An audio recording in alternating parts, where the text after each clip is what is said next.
விசுவாசி மட்டும்தான் பதில் சொல்லணும். பிசாசு எப்படி இருக்கான்? அவனும் திருத்துவமா இருக்கான். அவனும் தனியா கிடையாது. அவன் எப்படி திருத்துவமா இருக்கான்? வாசிக்க வெளிப்படுத்தின விசேஷம் 16:13. அப்பொழுது வலு சர்ப்பத்தின் வாயிலும் மிருகத்தின் வாயிலும் கள்ள தீர்க்கதரிசியின் வாயிலும் இருந்து தவளைகளுக்கு ஒப்பான 3 அசுத்த ஆவிகள் புறப்பட்டு வர கண்டேன். பிசாசு 3 விதமா இருக்கான். திருத்துவம் எப்படி? வலு சர்ப்பம், மிருகம், கள்ள தீர்க்கதரிசி. அவனும் திருத்துவமா தான் இருக்கான், மனிதர்களை நரகத்துக்கு கொண்டு போக. இப்ப பிசாசு பிசாசுன்னு சொல்றாங்கல்ல, யார் இந்த பிசாசு? இதை தெரிஞ்சாதான் வருகைக்கு நம்ம ஆயத்தப்பட முடியும். பிசாசு யார்? எந்த தூதன்? விழுந்து போன தூதன் சரியான பதில் தான். அறவாசி சரி. பிரதான தூதன், அபிஷேகம் பண்ணப்பட்ட பிரதான தூதன், அவன் தான் இப்ப யாரு? பிசாசு. வாசிக்க எசேக்கியேல் 28:14. நீ காப்பாற்றுகிறதற்காக அபிஷேகம் பண்ணப்பட்ட கேருப் தேவனுடைய பரிசுத்த பர்வதத்தில் உன்னை வைத்தேன். அக்னிமயமான கற்களின் நடுவே உலாவினாய். கர்த்தர் எங்க வச்சிட்டார் அவனை? இப்ப சிங்காசனம் இங்க இருக்கு, மகா பரிசுத்த ஸ்தலம் இது.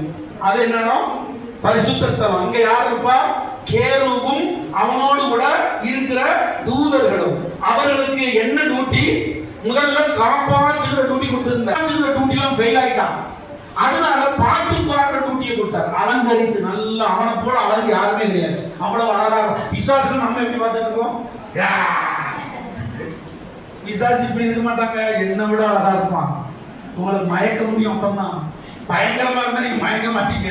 அழகுதான் என்ன செய்வான்? அவன் அவ்வளவு அழகுள்ளவன். ஆமா, அவ்வளவு அழகானவன். அவனுக்கு கூட கொஞ்சம் அலங்கரிக்க எல்லா கற்கள், மாணிக்கம், மரகதெல்லாம் வச்சு அலங்கரித்து பரிசுத்த ஸ்தலத்துல உட்கார வைக்க. அவனுக்கு என்ன வேலை கொடுக்காரு? 2வது, பரிசுத்தர் பரிசுத்தர் பரிசுத்தர்னு கர்த்தரை மகிமைப்படுத்தி பாட்டு பாடுற வேலை. தொடர்ந்து நிறைய வசனம் இருக்கு, அதெல்லாம் பார்த்துக்கிட்டு தான் நேரம் இல்லை. நான் சுருக்கமாக இருந்துடுறேன் வேகமா. இப்ப பரிசுத்த ஸ்தலத்துல, மகா பரிசுத்த ஸ்தலத்துல ஏசப்பா இருப்பாங்க, கர்த்தர் இருப்பாங்க. பரிசுத்த ஸ்தலத்துல கேருபு இருப்பான், அவங்க கூட கொஞ்சம் கூட்டம் இருக்கும். அவங்க எல்லாம் கையில என்ன வச்சிருப்பாங்க? வீணை, தம்புரு, எல்லாம் கிட்டாரு, பியானோ, பயங்கரமான வாசிப்பு கருவிகள், பாடல் கருவிகள் அவங்க இருக்கும். அவங்க எல்லாம் பாட்டு பாடி கர்த்தரை என்ன செய்வாங்க? மகிமை.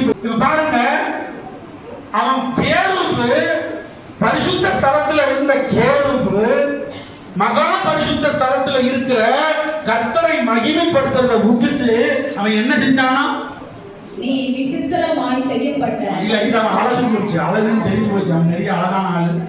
இதுவும் அந்த அழகு, அவன் அழகு குறிச்சு தான் இதெல்லாம் எழுதியிருக்கு. இதை வாசிங்க. கர்த்தராகிய ஆண்டவர் உரைக்கிறது என்னவென்றால், உன் இருதயம் மேட்டிமை கொண்டு நான் தேவன், நான் சமுத்திரத்தின் நடுவே தேவாசனத்தில்